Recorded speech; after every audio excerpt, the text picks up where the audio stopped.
আমি রয়েছি ঢাকা টাঙ্গাইল যমুনা সেতু মহাসড়কের উত্তরবঙ্গের যে প্রবেশপথ এলেঙ্গা, সেই এলেঙ্গাতে দাঁড়িয়ে কথা বলছি। আপনারা দেখতে পাচ্ছেন যে ঈদের যে চিত্র গতানুগতিক এই মহাসড়কে থাকে, সেটি কিন্তু এই মুহূর্তে যে যানজটের চিরচেনার সড়ক সেটি চোখে পড়েনি।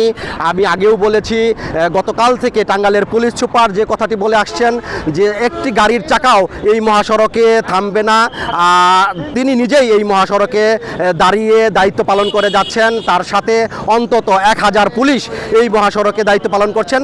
তার যেমন কথা ঠিক তেমনই কাজ আজকে আমরা দেখতে পেয়েছি।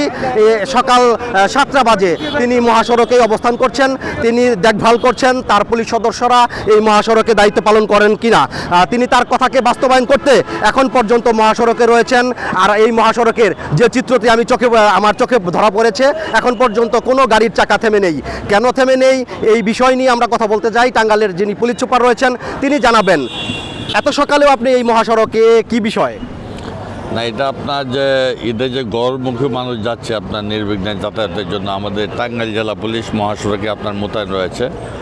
আজকে যেহেতু আপনার প্রচুর চাপ রয়েছে, আপনারা দেখেছেন যে গাজীপুর জেলা চন্দ্রায় আপনার দীর্ঘ যানজট ছিল, তো এই গাড়িগুলি আমাদের ওই জায়গা থেকে টাঙ্গাইলের উপর দিয়ে যাওয়ার কথা। আর এলেঙ্গা যেহেতু আপনার একটা ফ্লাইওভারের কাজ চলতেছে, রাস্তা সংকুচিত, এই জন্য আমাদের তৎপরতা রয়েছে, এই জন্যই আমরা রাস্তায় রয়েছি যেন লোকজন যেন আপনার নির্বিঘ্নে যেতে পারে।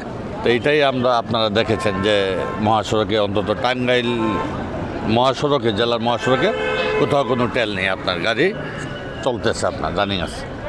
এই যে সকালবেলায় একটি দীর্ঘ লাইন দেখা গিয়েছিল এলেঙ্গা বাস স্ট্যান্ডের, এটি কেন?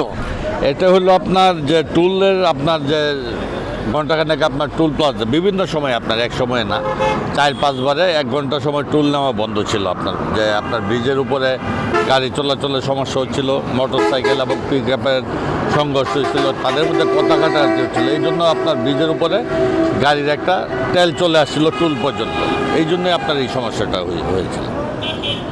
এই মুহূর্তে মহাসড়কের অবস্থা কেমন আছেন টাঙ্গাইলের সীমানায় বলবেন একটু? একবারে পুরো রানিং আছে, ইনকামিং এবং আউটগোয়িং একবারে স্বাভাবিকভাবে গাড়ি চলাচল করছে। আমি আগেও বলেছিলাম টাঙ্গাইলের পুলিশ সুপার ভোরবেলা থেকেই এই ঢাকা টাঙ্গাইল যমুনা সেতু মহাসড়কে অবস্থান করছেন। তিনি দেখছেন তার কথার বাস্তবায়ন ঘটানোর জন্যই তিনি মহাসড়কে দায়িত্ব পালন করে যাচ্ছেন। তিনি নিজেই এই কথাটি তিনি বলেছেন যে এই মহাসড়কের কোথাও গাড়ির চাকা থামবে না। এই প্রতিশ্রুতি দিয়েই ঈদে যারা ঘরে ফিরছে মানুষ তাদের স্বস্তি দিতে তিনি নিজেই মহাসড়কে রয়েছেন। ঢাকা টাঙ্গাইল যমুনা সেতু মহাসড়ক থেকে এম এ রাজ্জাক, টাঙ্গাইল।